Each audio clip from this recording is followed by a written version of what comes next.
Hello students, welcome to e-learning class. Today we will continue our chapter number 5 of class 6 science. So take out page number 52. Topic is loading. इसके पहले filtration तक हमने अपनी last class में पढ़ा था. आज हम पढ़ेंगे loading. तो लोडिंग क्या होती है? लोडिंग वो मेथड होती है जिसमें कि एक स्पेशल सब्सटेंस का यूज किया जाता है जिसको क्या बोलते हैं? एलम. एलम क्या होती है? फिटकरी होती है, हम सबके घरों में भी अवेलेबल होती है. तो इससे क्या किया जाता है कि जो छोटे छोटे से पार्टिकल्स होते हैं जो हमें दिखाई नहीं देते हैं, उन पार्टिकल्स को हैवी बनाने के लिए, उनकी सेडिमेंटेशन स्पीड को इंक्रीज करने के लिए, क्योंकि वो हैवी होंगे तो हैवी होके वो क्या करेंगे? नीचे की तरफ बैठ जाएंगे. तो इसके लिए लोडिंग की जाती है, उसमें एलम का यूज किया जाता है, फिटकरी का. फिटकरी क्या करती है कि जो छोटे छोटे से पार्टिकल्स होते हैं जो हमें दिखते नहीं है पानी में, उसको वो हैवी बना देती है, भारी बना देती है, जिससे कि क्या होता है कि वो भारी होके नीचे की तरफ बैठ जाते हैं और ऊपर ऊपर जो होता है वो हमें क्लियर वाटर मिल जाता है. और उसके बाद जो नीचे नीचे की जो गंदगी होती है उसको हम इजीली रिमूव कर सकते हैं. तो ये प्रोसेस क्या कहलाती है? लोडिंग. इसके बाद है separation of immiscibles liquid. Immiscible liquid क्या होता है? दो टाइप के लिक्विड होते हैं, एक तो मिसिबल होता है और दूसरा इमिसिबल होता है. तो जो ठीक से नहीं मिक्स होते हैं आपस में वो वाले होते हैं इमिसिबल. जैसे कि हम ऑयल और वाटर को मिक्स करते हैं, तेल और पानी को मिक्स करेंगे तो हम क्या देखेंगे कि जो तेल और पानी है वो कभी मिक्स नहीं होते हैं, वो अलग अलग सेपरेट हो जाते हैं, वो इनसॉल्युबल होते हैं. तो ये वाले जो लिक्विड्स होते हैं जो कि इनसॉल्युबल होते हैं, एक दूसरे में नहीं मिक्स होते हैं, दीज कॉल्ड इमिसिबल लिक्विड्स. तो दो इमिसिबल लिक्विड को अगर हमें सेपरेट करना हो तो हम किसका यूज करते हैं? सेपरेटिंग फनल का यूज करते हैं. सेपरेटिंग फनल क्या होता है? एक टाइप का ग्लास बल्ब होता है, यहाँ पे इसकी पिक्चर दी हुई है. तो ये सेपरेटिंग फनल होता है. ये क्या होता है? एक टाइप का ग्लास बल्ब होता है which is fitted a stop cock. तो इसमें क्या होता है कि एक स्टॉप कॉक लगी होती है, मीन्स एक स्टॉप करने के लिए यहाँ पे एक ढक्कन टाइप का लगा होता है, और दो जो मिक्सचर्स है, जो दो इमिसिबल लिक्विड्स हैं, उनको यहाँ पे रखा जाता है. तो क्या होता है, उसमें से जो हैवियर वाला होगा, जो भारी वाला लिक्विड होगा, वो नीचे की तरफ सेटल हो जाएगा और जो लाइटर होगा वो ऊपर की तरफ होगा. तो इसको क्या होता है, भर के थोड़ी देर के लिए छोड़ा जाता है, ऐसे ही रखा जाता है. तो वो धीरे धीरे अपने आप सेपरेट होते जाते हैं. जो भारी वाला है वो नीचे आ जाता है, जो हल्का होता है वो ऊपर आ जाता है. तो उसके बाद क्या होता है, केयरफुली जो स्टॉप कॉक है उसको खोला जाता है और इसमें से जो भारी वाला लिक्विड है इसको एक वेसल में कलेक्ट किया जाता है. इसके बाद क्या होता है कि जैसे ही ये पूरा वेसल में आ जाता है और जो लाइटर वाला है वो नीचे आने लगता है, तो स्टॉप कॉक को बंद कर दिया जाता है. और इसके बाद जो दूसरा वेसल होता है, दूसरा बर्तन होता है, उसमें स्टॉप कॉक को खोल दिया जाता है और जो दूसरा वाला टाइप का जो लिक्विड है उसको हम अलग सेपरेट कर लेते हैं. तो ये इमिसिबल लिक्विड्स को सेपरेट करने की प्रोसेस है. इसके बाद है एवापोरेशन. एवापोरेशन क्या होती है? हमने बचपन में पढ़ी हुई है, वाटर साइकिल में भी हमने पढ़ी है कि वाटर का उसके वेपर में कन्वर्ट होने की जो प्रोसेस होती है वो एवापोरेशन होती है. मींस पानी का भाप बन के उड़ना इज कॉल्ड एवापोरेशन. तो ये प्रोसेस क्या होती है? कंटिन्यूअसली चलती रहती है जहाँ पे पानी प्रेजेंट होता है. जैसे कि कहाँ पे? समुद्र होते हैं जो बड़े बड़े, वहां पे पानी हमेशा प्रेजेंट होता है. तो उस पानी में क्या होता है, अलग अलग टाइप के सॉल्ट मिक्स होते हैं. हमने सुना है कि समुद्र का पानी खारा होता है, वो इसलिए होता है क्योंकि उसमें नमक मिक्स होता है.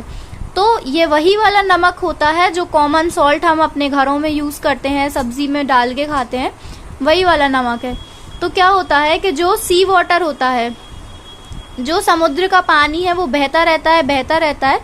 तो जो छोटे छोटे से गड्ढे होते हैं वहां पे आसपास, उनमें वो पानी जमा हो जाता है.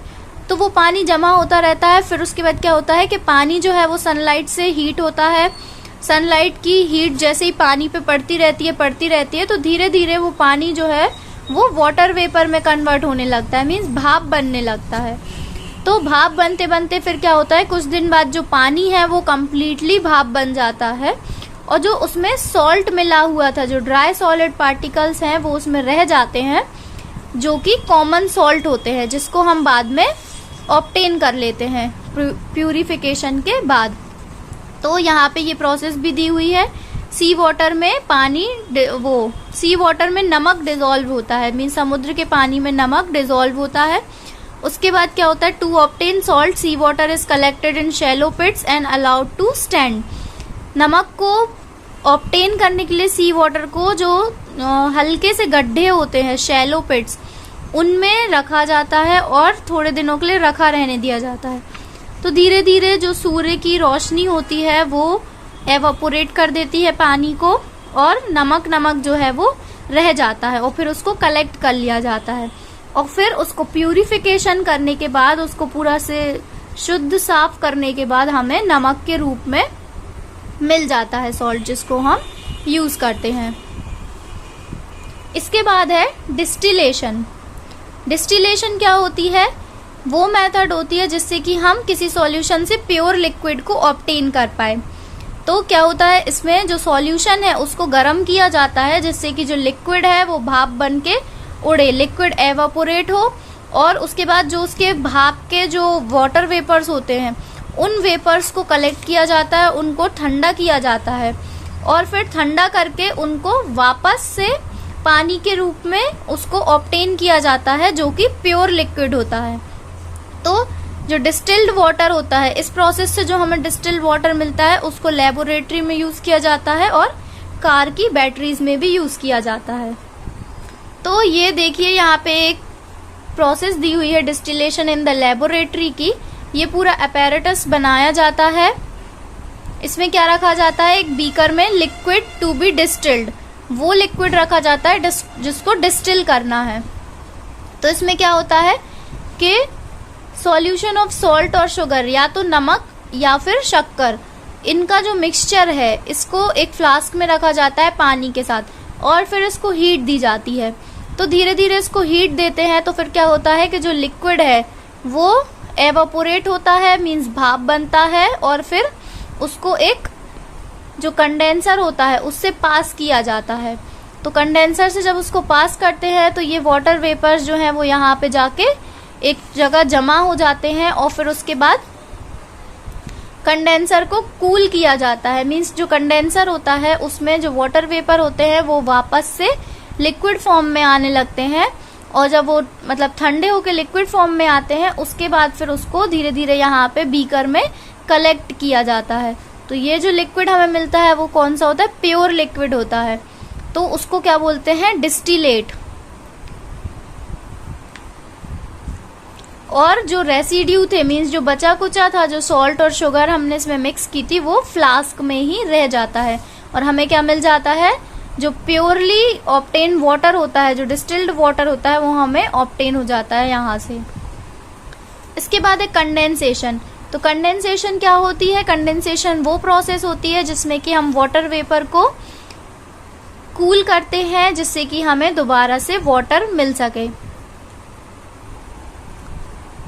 तो क्या होता है कि आपने कभी कभी देखा होगा कि जो आइस कोल्ड होती है या सॉफ्ट ड्रिंक होती है, उसके बाहर, ग्लास के बाहर जो है वो वाटर ड्रॉपलेट्स होते हैं, या फिर जब हम गर्म दूध को कवर करके रख देते हैं तो उसकी जो प्लेट होती है उसके नीचे भी हम पानी के ड्रॉप्स को देखते हैं। तो ये ड्रॉप्स किससे आते हैं, कंडेंसेशन की वजह से आते हैं, क्योंकि क्या होता है, पानी की भाप में पानी होता है, तो वो जो भाप होती है वो ऊपर की तरफ जाती है। ऊपर की तरफ जाने में क्या होता है कि फिर वो धीरे धीरे जब कूल होने लगती है, मीन्स वो भाप धीरे धीरे जब ठंडी होने लगती है, तो जो वाटर वेपर होता है वो वापस से वाटर ड्रॉपलेट्स में चेंज हो जाते हैं।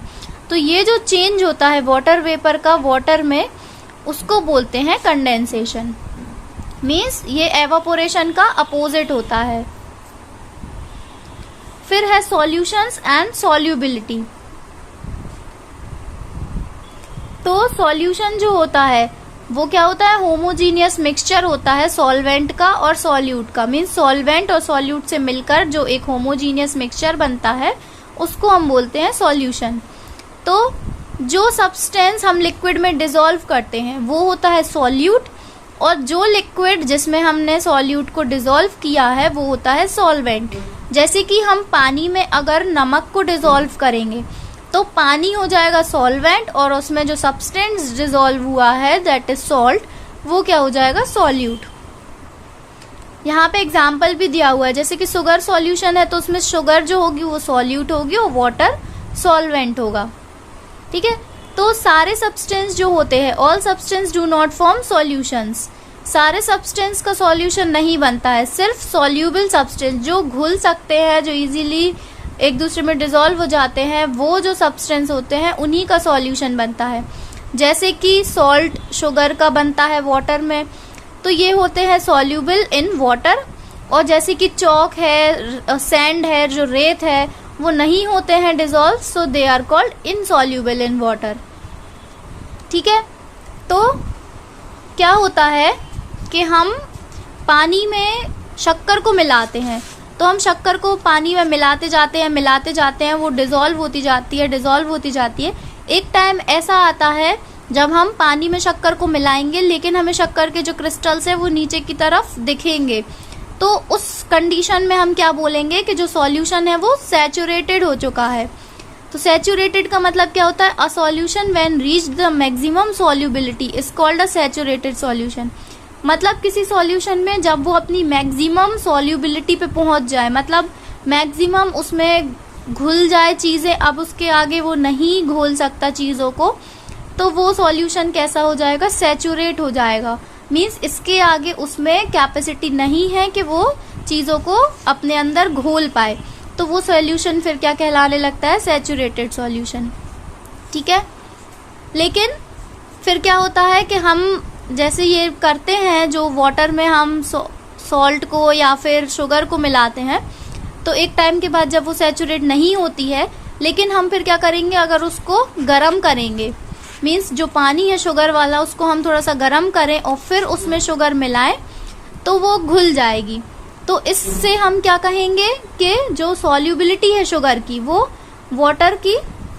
शुगर की वाटर में जो सॉल्युबिलिटी है वो टेम्परेचर के साथ बढ़ती है। मीन्स जैसे जैसे हम टेम्परेचर बढ़ाते हैं वैसे वैसे सॉल्युबिलिटी भी बढ़ती जाती है, मीन्स उसके जो घोलने की क्षमता है वो बढ़ती जाती है।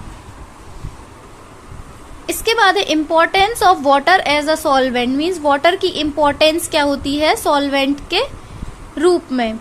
तो वाटर यूनिवर्सल सॉल्वेंट है, मीन्स वो मतलब हर चीज में हमें जिसमें भी घोलना होता है हम वाटर में ही घोलते हैं, तो ये एक यूनिवर्सल सॉल्वेंट है क्योंकि ये लार्ज नंबर ऑफ सब्सटेंस को अपने अंदर डिसॉल्व कर सकता है। ये हमारी बॉडी के लिए भी एसेंशियल होता है डाइजेशन की प्रोसेस में, और जो हमारे बॉडी में सेवरल वेस्ट मटेरियल होता है, डिफरेंट टाइप के वेस्ट मटेरियल होते हैं, वो भी पानी में डिसॉल्व हो जाते हैं और फिर वो बाहर एक्सक्रिएट हो जाते हैं, मीन्स हमारी बॉडी से निकल जाते हैं। और हमारी बॉडी में जो केमिकल रिएक्शंस होती हैं, मीन्स हमारी बॉडी के अंदर भी कुछ रिएक्शंस होती हैं, केमिकल रिएक्शंस, वो सब पानी की मदद से ही होती हैं। मीन्स वो प्रेजेंस ज़रूरी होती है वाटर की हमारी बॉडी में, इसीलिए कहा जाता है कि पानी अच्छे तरीके से पीना चाहिए। इसी टाइप से जो प्लांट्स होते हैं उसमें भी क्या होता है, पानी ही मदद करता है न्यूट्रिएंट्स को ट्रांसफ़र करने के लिए, ट्रांसपोर्ट करने के लिए। मीन्स सॉइल में जो तत्व होते हैं, जो न्यूट्रिएंट्स होते हैं, उनको अलग अलग पार्ट में पहुंचाना पानी ही काम करता है। तो इससे कि हम क्या कहेंगे कि वाटर जो है वो गुड सॉल्वेंट है और वो अपने अंदर अलग अलग टाइप के मिनरल्स, अलग टाइप के सॉल्ट, इन सबको अपने अंदर घोल सकता है। कुछ गैसेस होती है जैसे कि ऑक्सीजन है, कार्बन डाइऑक्साइड है, वो भी पानी में सॉल्यूबल होती हैं, मीन्स घुल जाती हैं। ऑक्सीजन भी पानी में घुल जाती है, कार्बन डाइऑक्साइड भी घुल जाता है। तो ये क्या करते हैं कि बहुत ज़्यादा इम्पॉर्टेंट होता है एक्वेटिक लाइफ के लिए।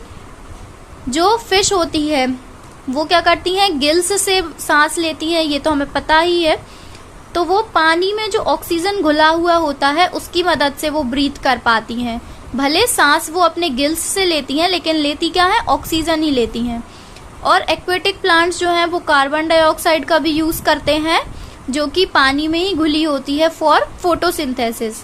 मीन्स अपना जो खाना बनाने के लिए जो यूज करते हैं एक्वेटिक प्लांट्स, वो भी वाटर की मदद से ही करते हैं। और जो सॉल्युबिलिटी होती है गैसेस की, वो टेम्परेचर बढ़ाने पे डिक्रीज होती है। ठीक है, तो जैसे कि जो शुगर की है वो इंक्रीज हो रही थी, ऐसे ही जो गैसेस की सॉल्युबिलिटी है वो डिक्रीज होती है। जैसे जैसे हम टेम्परेचर बढ़ाएंगे वैसे वैसे पानी की घोलने की क्षमता कम हो जाएगी गैसेस के लिए। ठीक है, तो क्या होता है कि जब हम पानी को गर्म करते हैं तो उसके अंदर जो डिजोल्व गैसेस होती है, जो गैसेस उसमें घुली हुई होती हैं, वो एस्केप होने लगती हैं, मीन्स उड़ने लगती हैं। तो इसीलिए हम क्या कहेंगे, the solubility of gases in water decreases with increase in temperature. So here your chapter is finished. इसके जो वर्ड पावर है इसको आपको लर्न करना है और अपनी कॉपी में लिखना है विथ द इंडेक्स। इंडेक्स भी आप फिल करते जाएं।